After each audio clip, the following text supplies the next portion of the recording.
Welcome to the Murray-Darling Basin, spanning 4 states and 1 territory.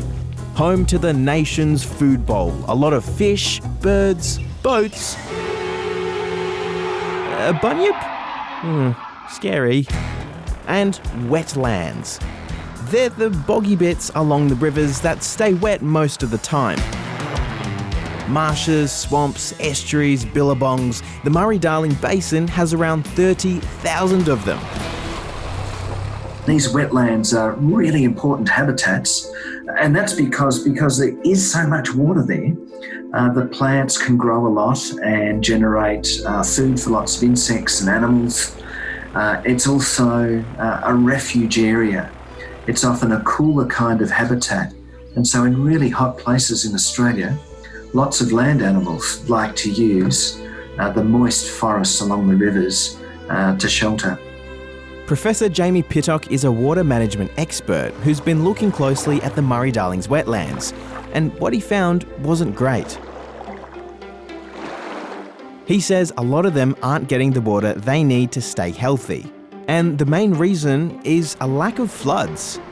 That might sound a bit strange, but floods are actually a really important natural part of the river system. In winter and spring, when there was snow and lots of rain, there would be a lot of water come down the river in those seasons and fill up the river channel and spill out over the riverbanks and onto the wetlands, which made the plants healthy and then the animals healthy. The dams have stopped that happening. In the past 200 years, we've built heaps of dams and weirs along the rivers and taken out a lot of water for irrigation. Until recently, about half of the water in the rivers was being taken out for farming.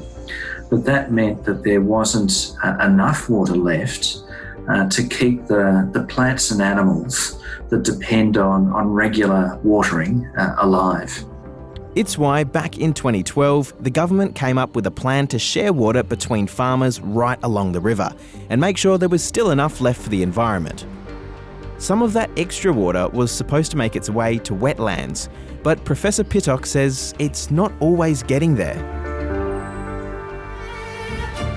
He says it's mainly because governments have to negotiate with farmers before they can flood their land, and they have to make sure it doesn't damage properties, roads or crops.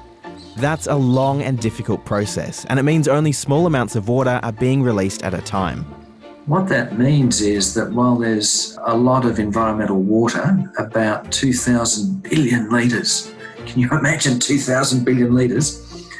Unfortunately, the governments are just being forced to let that run down the river channel, which is good for keeping the water clean and for helping fish, but it's not helping the wetland ecosystems because it's not going over the riverbank and onto the floodplain.